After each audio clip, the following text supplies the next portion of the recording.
اعوذ باللہ من الشیطان الرجیم بسم اللہ الرحمن الرحیم۔ ناظرین، آج کا سبق ہے ماضی التزامی۔ یہ فارسی میں ایک زمانہ ہے اور اس کی تعریف کچھ یوں ہے۔ تعریف ہے ماضی التزامی اس فعل کو کہتے ہیں یا اس کام کو کہتے ہیں جو جس میں کوئی یا اس فعل کو کہتے ہیں ماضی التزامی اس فعل کو کہتے ہیں جس میں کوئی کام گزشتہ زمانے میں انجام پایا ہو اور مذکورہ کام کے وقوع پذیر ہونے یعنی انجام پانے میں شک پایا جاتا ہو۔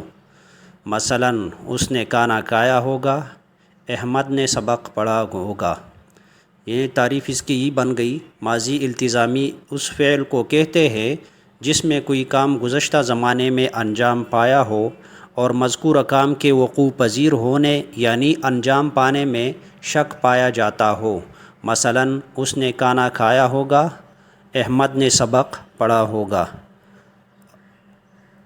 آگے اس کی جو پہچان ہے، یعنی اگر اردو میں ہم اس زمانے کی پہچان کریں گے تو اس کے لیے کون کون سی چیزیں ہونی چاہیے، یعنی کون کون سے پہچان کی جو وہ ہے نشانیاں ہے۔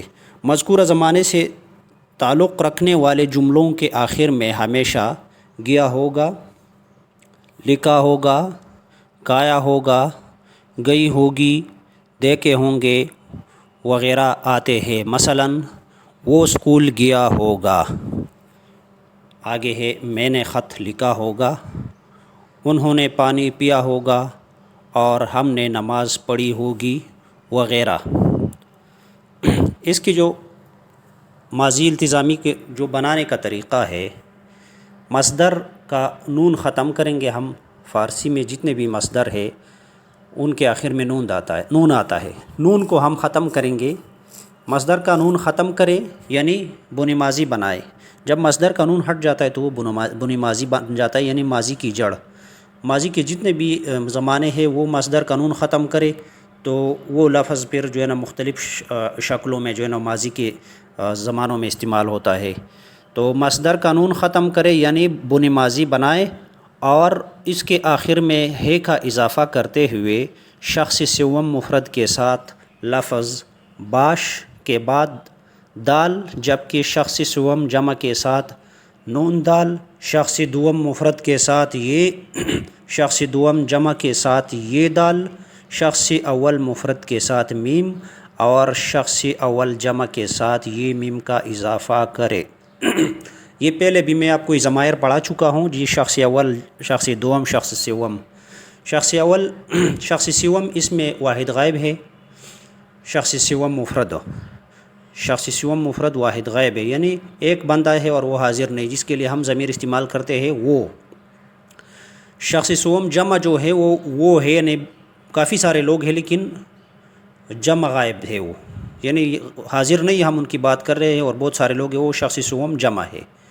شخص دوم جو ہے وہ واحد حاضر ہے، جس طرح میں کسی بندے سے بات کر رہا ہوں اور اس کو مخاطب کرتا ہوں تو وہ شخص دوم مفرد ہو جائے گا۔ اور شخص دوم جمع جو ہے وہ بہت سارے لوگ ہیں اور جمع حاضر ہے، یعنی ان سے میں بات کر رہا ہوں اور ان کو مخاطب کر کے کچھ کہتا ہوں تو وہ شخص دوم جمع ہو جاتے ہیں۔ اور شخص اول مفرد، وہ جب میں اپنی بات کروں گا تو میں شخص اول مفرد ہوں گا، جو اس کے لیے میں کا لفظ استعمال کرتے ہیں اردو میں۔ اور شخص اول جمع جو ہے یہ فارسی میں جو ہے یہ ہم کے لیے آتا ہے، جس طرح ہم کافی سارے لوگ ہیں اور ہم اپنی بات کرتے ہیں تو ہم کا لفظ آتا ہے، اور اس کو شخص اول جمع کہتے ہیں فارسی میں۔ اس کا ایک نیچے ہم نے جو پہلے ہمارے لیکچرز ہیں ان میں ہم نے جو ہے اس کے اوپر کام کیا ہوا ہے، وہ آپ دیکھیں گے تو آپ کو سمجھ آ جائے گی۔ تو یہ بنانے کا طریقہ تھا، اور اس کے بعد اس کی ماضی التزامی کے جو جملے کی بناوٹ ہے، یہ ہم ابھی رفتن مصدر ہے اور اس کے معنی ہے جانے کے، اور رفت کی اس کا بنی ماضی ہے، نون ہم نے ہٹا دیے تو رفت بچ گیا۔ اچھا، نیچے جملے کے جو سٹرکچر ہے او رفت باشد، ابھی اس کو میں نے الگ الگ کر کے اس لیے لکھا ہے تاکہ کسی نے اگر جملہ بنانا سیکھنا ہو تو اس کو سمجھ آ جائے کہ کون کون سی اجزاء سے جملہ بنا ہوا ہے۔ او رفت باشد وہ گیا ہوگا، ایشان یا انہا رفت باشند وہ گئے ہوں گے، تو رفت باشی تو گیا ہوگا، شما رفت باشید آپ گئے ہوں گے، من رفت باشم میں گیا ہوں گا، ما رفت باشیم ہم گئے ہوں گے۔ آپ حیران ہوں گے کہ میں رفت کیوں پڑھتا ہوں، اس کو رفتہ کیوں نہیں پڑھتا ہوں۔ رفتہ جب ہم اس کو پڑھیں گے تو یہ ایرانی فارسی کی بجائے یہ افغانی دری بن جائے گی، اور میں ایرانی فارسی پڑھا رہا ہوں چونکہ، تو میں رفتے پڑھتا ہوں، اور اگر کسی نے افغانی فارسی پڑھنی تو پھر وہ رفتہ پڑھے گی، وہ رفتہ باشند، رفتہ باشی وغیرہ وغیرہ۔ اچھا، یہ جملے کی بناوٹ ہے۔ آگے ہے، ہم اس کے دو مختلف مصادر میں گردان کرتے ہیں۔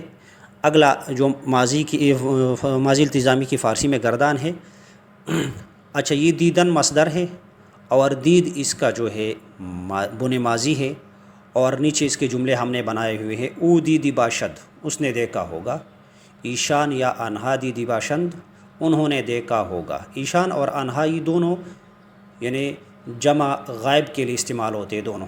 تو دیدی باشی تو دیدی باشی تم یا تو نے دیکھا ہوگا، شما دیدی باشید آپ نے دیکھا ہوگا، من دیدی باشم میں نے دیکھا ہوگا، ما دیدی باشیم ہم نے دیکھا ہوگا۔ ایک گردان یہ ہو گئی، اور اگلی گردان ہے، یہ بھی فارسی میں گردان ہے ماضی التزامی کی، اور مصدر خوردن ہے۔ خوردن کے معنی ہے کانے کے، خوردن یعنی کانا، اور خورد جو ہے اس کا بن ماضی ہے، نون ہم نے گھٹا دیے تو بن ماضی بن گیا ہے۔ تو آگے جملے اس کے بنے ہوئے ہیں، او خورد باشد اس نے کایا ہوگا۔ ایک شخص ہے، ایک بندہ ہے، وہ حاضر نہیں ہے، اس کی بات ہو رہی ہے۔ او خورد باشد او خورد باشد اس نے کایا ہوگا، کافی سارے لوگ ہیں، ان کی بات ہوگی آگے، اور وہ حاضر نہیں ہے، جمع غائب ہے۔ ایشان یا آنہا خورد باشند انہوں نے کایا ہوگا۔ تو خورد باشی ایک بندہ ہے، واحد حاضر ہے، اس کو ہم مخاطب کر کے کہتے ہیں، بات کر رہے اسے، تو خورد باشی تم نے یا تو نے کایا ہوگا، اور بہت سارے لوگ ہیں، ان کو ہم مخاطب کر رہے ہیں، اور وہ حاضر ہے، جمع جو ہے نا وہ جمع حاضر ہے۔ شما خورد باشید آپ نے کایا ہوگا۔ آگے ہے واحد متکلم ہے، یعنی میں خود بات کر رہا ہوں، من خورد باشم میں نے کایا ہوگا، اور آگے پھر جمع متکلم ہے، میں اور اپنے ساتھ کچھ اور لوگوں کی طرف سے بات کر رہا ہوں، ما خورد باشیم ہم نے کھایا ہوگا۔ تو یہ آج کا سبق مکمل ہو گیا۔ یہ کچھ زمانے رہ گئی، انشاءاللہ پڑھاتے رہیں گے آگے، کوئی 2-3 رہ گئے، اور کچھ فعل امر و نہی وغیرہ، کچھ گرامر کی اور چیزیں پڑھائیں گے، اور ساتھ ساتھ کچھ ویسے نارمل جو سبق ہے وہ بھی پڑھائیں گے، تاکہ سمجھ آ جائے جملے کے جو ڈھانچہ ہے، یا کچھ ووکیبلری بڑھانی ہو تو اس کے لیے یہ چیزیں مفید ہوتی ہیں۔ آپ ایک ترتیب سے ہماری یہ لیکچر دیکھ سکتے ہیں، جو پہلا سبق تھا، دوسرا، تیسرا، اس ترتیب سے آپ ان کو دیکھیں تو آپ کو فارسی سمجھ آ جائے گی انشاءاللہ۔ پہلے سبق نمبر 1 سے شروع کر کے ابھی سبق نمبر 37 انشاءاللہ یہ ہم اپلوڈ کر رہے ہیں، ادھر تک آپ ان کو جب واچ کریں گے انشاءاللہ آپ کو سمجھ آ جائے گی۔ تو آپ لوگوں سے گزارش ہے کہ ہماری چینل کو سبسکرائب کریں، ویڈیوز کو لائک کریں، اور کومنٹ باکس میں اپنی رائے کا اظہار کریں، اور انشاءاللہ اگلے لیکچر میں ملیں گے۔ اللہ حافظ۔